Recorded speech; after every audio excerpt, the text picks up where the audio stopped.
Not like with the arm wrestling. No respawns, he can know. The answer to the question is yes. Swallow chewing gum. That stays in your stomach for 7 years. I've never spat chewing away, it's always swallowed it. All the chewing gum you've ever had in your belly is now in your belly. Welcome back to Sikistan, and welcome back to My Barber is still off for the month of January or something. How are you there? I'm very good. Welcome back to the news at 6. Just want to say before we get going, I just want to thank everyone who tags us in the sincerest manner I can manage. Now I realise everything I say sounds like it's sarcasm, but I'm actually meaning it's just the way you talk. I mean it this time. It's just there's something wrong with him. I really mean it this time. Thanks for everyone who tags, because Yeah. there's loads of stuff who've tagged in the last week again between the new shows, a lot of cool stuff, and obviously we can't include it all in the new show, so I'm really appreciative of everyone getting us in those comments. Yeah, I feel like people always say like, oh, these videos wouldn't exist if it wasn't for you, but genuinely a lot of these videos wouldn't be here if it wasn't for us getting tagged to them. You can't see it all. No. And we really appreciate that people tag us in that stuff, you know.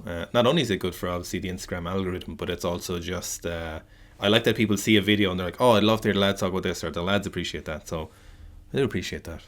Now, first up, we've got Ahmed Saeed. I'd like to know, is Hassan Ibrahim Jr. It's a clone. Misa's father. He's not actually Misa's father's clone. So with a 180 kilo power clean and push press. Now, obviously 180 power clean, impressive, but a power clean and push press. So this just looks like he just had to push press it, and the power clean, like he paid absolutely zero attention to it. I would say he disrespected the barbell during that 180 kilo power clean. Do you remember there was a period of time in the kind of late 2000s where when you were training, the power clean and press was like the staple of like cool strength. Now it's kind of like deadlifting, and I feel deadlifts and kind of squatting are kind of the big things now. But there was a period of time where the alternative strength training crew was like clean and strict presses, like the build muscle with sets. I think of now 5. it's sumo deadlifts and low bar back squats that are really, really deep for some weird reason. Yes, yeah. Anyway, going along with the Egyptian team again, we see a heavily supported knee. Yeah. Seems to be like a hallmark of their system. There's other things that are hallmarks of their system. Hey. I'm not sure how I feel about white leggings. Yeah. I just think there's a big risk with white leggings that any amount of fluid dropped on them and you... And it is staring at me. It's a lovely push press. I'm glad you followed up the rest of that sentence. 180 kilo clean and push press. I feel like that's like a hallmark impressive thing. Yeah. No one can take that away from him, whatever his other lifts are. No. Right, next up we have Artur Babian. So he is one of the kind of up and coming Russians, although it doesn't matter because we'll never see them again. Snatching 170 in the crispest, cleanest Russian technique you'll see this week. I think the prettiness of the training hall matches perfectly with the prettiness of the snatch technique. Do you like how the lighting is like almost moderately natural? It's like those kind of like a spa, like the street lights kind of. Yeah.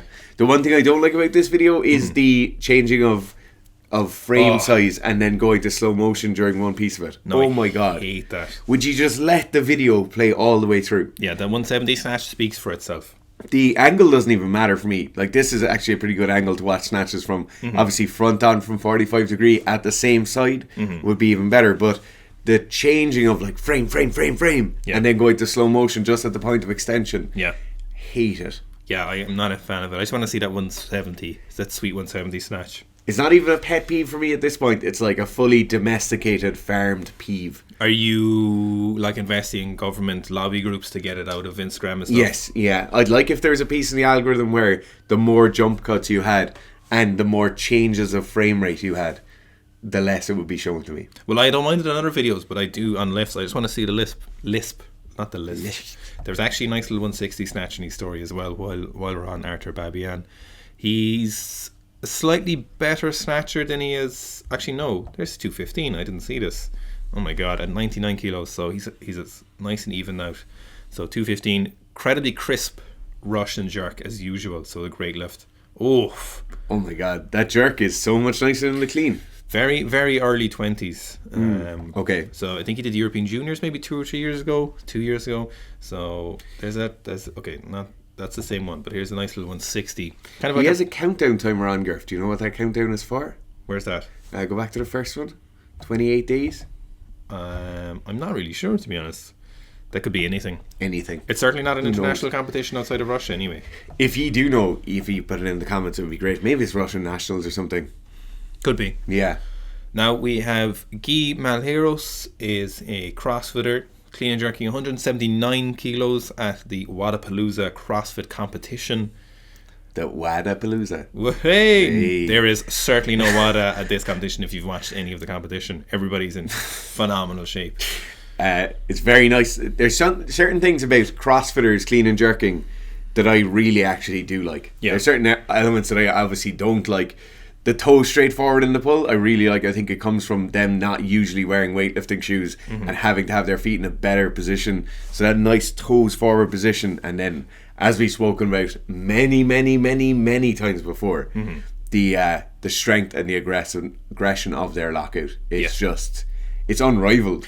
It's because they spend so much time forcing that extension, and they've a lot of time in that static position. You know, they've handstands, overhead lunges, single kettlebell stuff, dumbbell stuff. They spend so much time really perfecting the lockout that it ends up, you'll see it's a real hallmark across CrossFit competitions, especially the elite level, that you'll see everyone has a phenomenal lockout. Certainly something to be learned there for weightlifters. There's a big difference as well between so the Russian technique relies massively, like that really nice crisp Russian jerk like we just watched, relies massively on a huge press and a huge strict press, and you see the drive from the arms coming all the way from that like initial extension. That drive is super aggressive.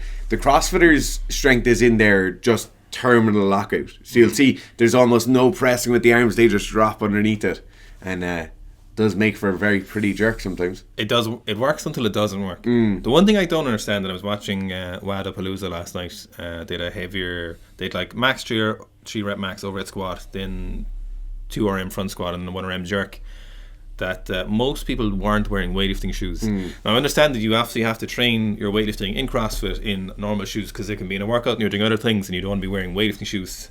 But when you're doing lifts like this in events, there's literally no reason to keep wearing non-weightlifting shoes. There's literally no good reason other than that you haven't trained in them.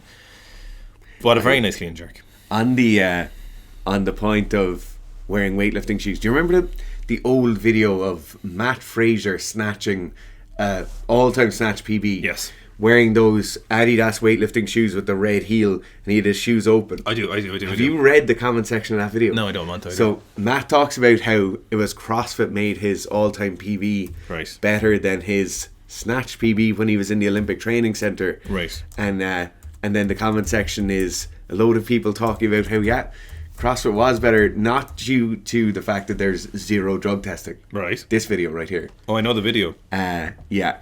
Just the sheer omission of any talk of PED use. Now, next up we've Alexei Lovchev. He's clean jerking 220. So you might remember Alexei dislocated his elbow in 2020 from what I remember. And obviously we didn't get to see the Russians really back in competition in the last while. So Alexei is an older lifter. So by the time the current political stuff is resolved, I doubt we'll see him on the international platform ever again. Great lifter, probably. So he clean and jerked 264, which was the only other lifter to clean and jerk a world record for the super heavies in 20 odd years, other than Lasha. But he's shortly after, I think at that competition in USA, where he tested positive for ipramorelin, which is a peptide, and the Americans just testing everyone at those camps, like at it again. Do you know there's a website called the Brits at it again? I think it's USADA at it again. But 220, we haven't really seen him kind of, like we'll never get to see him kind of come back, and those elbow dislocations, no, people do come back from him, but they tend to be debilitating though. I think for super heavies it's an extra death sentence, because just the sheer magnitude of those weights, you're really fighting against the odds to be able to come back. But he seems to have restored function to it perfectly well, but we haven't seen him. We've no idea what he's doing in training realistically. Like this 220, you know, he's done 264 in training. I wonder what he's done in comp, or in training, if he's done 264 in comp. Yeah, surely 275. Maybe 270. the thing with those, like even arm breaks, the overhead position always tends to be a bit janky afterwards. Like when you look at Tashiki's overhead position has never really recovered. I think Tashiki's thing is an anatomical thing, though. I don't know if it... Yeah. I'm sure it's partly to do with that kind of... He'd a radial fracture, wasn't it? Yeah. One of them. Yeah. Yeah, so Lochev seems to have come back quite well, and his was particularly... I hate... I can watch a lot of things. No, it's only dead right that they run out with the banner and put it in front of athletes on the platform before the doctor arrives. It's one of the few things that I have a difficult time. One of the worst ones was... Anranik Krapriatin, the Armenian, what was he? The Armenian 85 in Rio. There's particularly bad one in London, wasn't there? No, Rio was the worst because he was screaming. It was woof. It was One thing I will say about this clean and jerk is that stand up out of the clean is he's clean. No doubt. Yeah, he's clean. No doubt. His cleans are immaculate. Yeah. Alexei is known for massive lifts as well, like just squat and deadlifts. Yeah. Incredible. Big strong man. He is the definition, but he did strongman during his ban as well, so he literally is a big strongman. Now, moving on to... This is like a little hybrid weightlifting section. So, Ryan Krauser, we've done a video on him actually, is one of the strongest... They're all really strong. All those good shot putters are horses, but extra points for an adorable little pupper in the background. Yeah. But hang snatching 140 kilos, or it looks to be 140. It is 140 kilos, so hang power snatch. Hang power snatch to straight leg. To be honest, I'm so enamored with his dog that yes, I just can't even concentrate. It is a nice snatch. We've done a video on Ryan prior to this. Ryan's a horse. Very, very nice lifts. Very nice technique. It's something we've definitely talked about before where like, do throwers or do athletes need the snatch or will a power clean get them there? But in this case, when the technique is so good, there's definitely positive benefits to using the hang snatch in their programming, like undoubtedly. How do you feel about the hardwood floor on the platform though? I like it. You like it? I like it. Aesthetically, yeah, but a danger, slippy danger. Slippy danger? Yeah. I feel like there's a finish over the top of that. Mm-hmm. Like a varnish over the top. There definitely is. I like it. One time in UL, remember where they had the platforms and then they polished them one time and it was danger time. I also remember when talcum powder started becoming in vogue with the powerlifters. Yeah. And they started using talc on the platforms for their deadlifts on the front stair quads. And that was a bad time. It was a bad time for you have to get all of the blue paper and get it out of there. Next up we have Andrew Richard. Pin pressing. 182.5 kilos from pins, strict press. I'm not sure. Lifetime natural so far. I am coming. What is there any need? There's a lot to talk. There's many things to say, but is there any need to say them? He also has a 455 pound press. He's saying lifetime natty so far. So this is just a straight up strict press. Mm-hmm. This is, so 455 pounds is 200 odd kilos. He's a monster. Incredible. I do consider that a finish rep. Yeah. That's not a problem for me. No. I'm sure you could have had to... Just when you hold that kind of weight overhead as well with a fully extended elbow, there is a risk there. You're not going to be hanging on to that for a while. When I power jerked 200 kilos and I held it overhead for a little bit, it really hurt my shoulder. Yeah, I'd imagine it would. It really did hurt. Yeah. It would make sense that would hurt. It wasn't that heavy. It did hurt after. It didn't hurt during. The one thing for this... Are you going to talk? The one thing about this video for me... Is it the lifetime natty so far? No, I thought we weren't. I thought that was the proverbial elephant in the room we weren't talking about. Yes. The one thing is dropping the barbell onto pins like that. Yeah, it is. Especially in a commercial gym. Yeah. It is. That barbell's done. Yeah, that is... it's not great for the barbell. No. I don't know. No, we're not going to talk about the lifetime natty. There's no point talking about it. There's literally nothing to say. It's a 200 kilo strict press. There's plenty of people who take a load of gear and can't strict press 200 kilos. So even if he was, so it doesn't even matter. Like I don't even mind still talking about it. Let's move on. There's a lot of people take a lot of gear and can't press half of that. There's some comments. No, don't go there. I'm just going to have to look. Don't mean to hate, but are you finishing that rep later? Question mark. Boris, come on. Boris 40k does some training. Has kids again? Why is it always people with kids? Why is it always? Don't mean to hate. Do children do that to people? Is that what happens? Are you going to be like that? I've never commented. Why would I say that? Lifetime natty. Bro hit a Stairmaster so you can live a lifetime. And you know about the numbers and on the scale that high. Bet you has kids. Has As a dog, you shouldn't be Come let here out a now. dog. He doesn't look in great shape himself. No. Jesus Christ. The fucking Oh my people. God. What the fuck? People talking about athletes being in shape or not in shape, or them lifting too heavy or too slow or whatever, you know. Don't. It's the thing they're trying Yeah, to do. yeah. They're on the news show because they're not normal. If they wanted to be normal and be healthy, live a long time like the rest of us, Yeah. they wouldn't be here. That they wouldn't be talked about, you know. I feel like this doesn't count, but let me explain. You unrack a bench, why not an overhead press? Yes, I know I can't overhead press 500 pounds. I personally unrack overhead press, and I feel like there's a big aspect of the lift is controlling it down. Same with bench. What do you? Stop. I'm sure Roger 508 can press 50 kilos. Yeah. What the fuck? It doesn't matter, Griff, because he always unracks it. Sorry, but there's too much arch in his back. More level K as standing bench press to me. What the fuck are you even trying to say? Oh, these people ruin. I'm not inclined to believe you, but I could be wrong. You'd be pressing 600 pounds on gear. Oh my God! Can we please stop? My rib will dislocate No, again. I can't. Yeah, I can't. These are normal comments then, like, Zero. Isn't this a world record? Zero. Ben. Oh, Ben. No. Come on. Why? What's the story of Instagram comments in the last few months? Yeah? What's the story of people being so confident in Instagram comments? Yeah, it's egregious levels of confidence. Canadians are built different. Great comment. 53 likes. Yeah, That's yeah. a normal thing to comment on a video. So you shoulder press your body. What a dick. What a dick. Jesus Oh Christ. my God. Who does this though? Yeah. Who does this? Losers. What the fuck? There's so many of these comments as well. What in the fuck? Half body weight overhead press, not impressive. Oh my God. What a loser. Dante, you fucking Oh my loser. God. Jesus Christ. He's just trying to press 200 kilos. Like, what the fuck? Anyway, we better move on. No, John Hack. Oh, here we go. Strict pressing. Bench pressing 260, touch and go rep. His pause reps are actually a bit cleaner than his touch and go. Nicky has bench 260 in comp from what I remember. He released a video recently talking about his training prep and his supplement use or his cycle use for the upcoming competition. And I think he was saying he had some problems. He might have had some injuries, but obviously it's 260. It's moving very well. Like there's literally zero issue with it. So it'd be interesting to see what he does in the competition he's aiming for. So I don't think he's too far out from what I remember from that video. That's actually a very interesting video as well. Just on what he was using, why he was using it.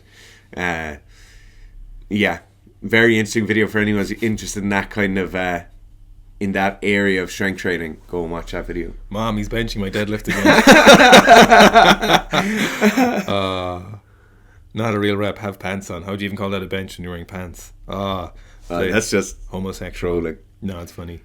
Next up, we've got Mega Gojira, Jesus Oliveira or Jesus, I'm not sure, with 385 kilos for 3 repetitions. So it's 848 pounds. I hope he came to that by kilos. So solid. I assume it's just 25 Yeah. all the way up until you get to your top set here. Yeah. So solid. The depth as well. His depth is always good. In any videos I've seen before, his depth is always good, but this depth is legit. He's always fast out of the hole as well. He's always really powerful coming out of the bottom of the squat. He has pretty strange hip structure and very short femurs where he gets those knees really far out to the side. It's I can't even think of a lifter to compare it to, you know, but it's a nice squat. Training weights at those weights is something that is interesting. You know how it's not really feasible anymore to do 4x8 at kind of 80%, or it might be feasible, but it's not. It really isn't sustainable in terms of the body. You know, you see a lot of powerlifters and it just gets sore. You know, powerlifting. Weightlifting gets you sore in a different way, and other sports kind of, you know, you get different pains and stuff, but there's a particular kind of long-term soreness that you get from powerlifting when you're your soul. Yeah, when you're deep into a prep. The weights, ultimately heavy weights just take their toll on you, you know, and the heavier it gets, you know, relative or in terms of crazy absolute weights like Mega Gojira's lifting, it just does hurt after a while. Yeah. It's hard to get away from that. One technical thing about his squat is that what to me is on the left side of the screen, that knee when it kind of fully hyperextends at the top just looks a bit weird. Yes. But that's just It was individual anomaly. Like John Hack was talking about he takes TB 500 all cycle long in his prep just to keep away some of the pain and stuff. That's quite interesting. Yeah. Next up, we have Nicolas Dupreez. So he is a very strong South African. So he's doing a pause squat with 310 kilos. Or 320 kilos. Fuck. I think he's just a very strong person. How did I miss the 320? So beltless, high bar pause. Oh, he's very strong. Yeah. There's a 390 kilo squat out in his courtyard by the looks of things. But these are legitimate pauses as well. Just want to say as well, we do use pause squats. I think some people might have gotten the wrong impression. I think we talked about it in a video a few times when we do use pause squats. Yeah. But this is very, very nice. So here's the 300 kilos. So what I really like is there's no doubt about the pause, you know? No. So 90 people do pause squats and it's like a power snatch. You're like, was that a power or a power clean? If you have to ask. But with these pause squats, it's just... In my mind, they then become stop squats. Yes. Yeah. Which are useful too. Yeah. But this is a legitimate pause. I love, when lads are so large, so big in the upper body that a vertical elbow with like a false grip is the only viable option for a high bar squat. Yeah. Yeah, it's just when you have that much muscle mass in the shoulders and in the upper body. Jesus, they're legit. My God. Very strong. So controlled. Yeah. So good. That's a great squat. He looks to be wearing some kind of barefoot shoes or something as well. Yeah, incredible squat. Yeah, really, really nice. Now on to the combat sports section of our show. There's nothing actually happening here. This is just Satoshi Ishii, who's 112.5 kilos. He's on Team Crocop. He actually fought Crocop a couple of years ago, but I just want everyone to marvel at Satoshi's physique. This is the horse of the week section. This is Jesus Christ. Yeah. What do you say about this? What? Phenomenal. The fact that he's an athlete as well. Yeah. The fact that he can destroy people and tear them apart. That's why this is the horse of the week section. It is just... Good God. He's 2008 Beijing Olympic gold medalist in the 100 kilo in Judo. And he has moved over to mixed martial arts, boxing, and some kickboxing as well. And he's been trained... He lives in Croatia at the moment and he's trained by Krokop himself. Yeah. The axe murderer? The axe murderer, the actual murderer. But there's video of him striking earlier, and he's quite a nice striker. Like you could see the strikes were nice. It's so scary to think that if you were fighting against him, as you were getting punched in the face, you'd have to think, "Oh, this is the best part of the fight for me. This is when he's at his worst." Because if he got his hands on you, he would just ragdoll you. He's 3-1 in his boxing record so far, so he is certainly an incredibly good athlete. His conditioning is improving, so it's kind of creeping back through his Instagram, and his conditioning over the years is slowly becoming more shredded at ridiculously high body weights. So he's 5'11", 112 kilos, and I don't know, 12%. I actually don't know. This is how I would like any professional athlete I ever coached to look like in their weight class. This is what we're talking about when we're talking about being the best possible condition in your weight category. Now, this isn't sustainable for obviously a lot of not drug tested athletes, but when it comes to it, this is the gold standard for what.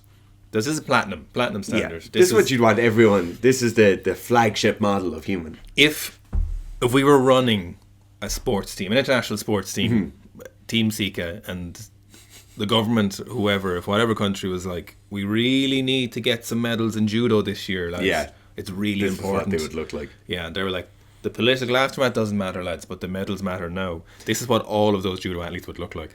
It's a good kind of... This is a good case study to look at as well, right? So we've spoken to Broderick before, and he talks about athletes gaining muscle, then going in season, leaning down. Then next off season they gain a bit more muscle. Next off season gain a bit more muscle. And over the course of their career, then they gradually become more and more muscled on their frame. They get very skilled at that kind of leaning out process, which obviously he is here. Yeah. And then you have, after a long career of professional sport, you basically get athletes in phenomenal shape.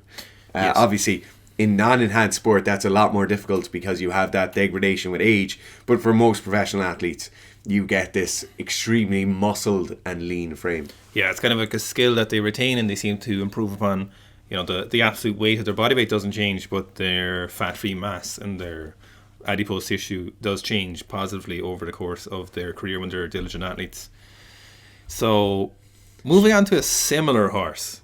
Strong runner-up for Horse of the Week. Strong runner-up for Horse of the Week is Nicky Rod made a interesting post on his Instagram saying, professional jiu-jitsu is the most anabolic sport in the world. Everyone I compete against is abusing steroids. As a natural athlete in the world's dirtiest sport, I feel compelled to tell the younger generation to stay clean and chase technical superiority. Anyone can inject steroids and fast-track their muscle growth. It takes true discipline to build muscle naturally. I think he's... Is he trolling? I think he's trolling, yeah. I think he's trolling. Who knows? Who knows? I actually have something. Yes. I don't know what to say on this because it's a very, very difficult one. The lads from B Team are notorious trollers, you know, and that could literally have just been some other BJJ athlete put up something about being a natural, and then I don't know. I would assume that's trolling. So on top of this, supposedly Liver King is going natural, so he is apparently off all his gear, off his stanazanol TRT, like. So he does look a lot. He's looking a bit smaller, a little bit. Could literally just be a small bit less growth hormone. See, the thing is, when you take away a lot of the anabolics, you do lose a lot of water weight. Yeah. He does look a bit smaller. He does look smaller. He's still obviously in crazy shape, but it'll be interesting to see where this goes. Yeah.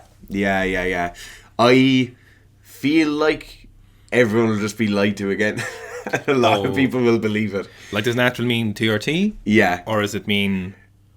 Like, he was getting... Or is it just straight up like... Pharmagrade Anavar as testosterone replacement therapy, you know? Like... He definitely looks a bit smaller here. He does look smaller, but that's definitely a curated look as well. Yeah. That's no mistake. That's stopping the 15k of growth hormone. Mm-hmm. Anyway, I hope you enjoyed today's news show. So... As always, as we said at the start, it's so helpful for us and really beneficial for the new show when you do tag us and stuff, when you send us stuff on Instagram. We love to see it. It's entertaining for us and it makes the shows a lot better.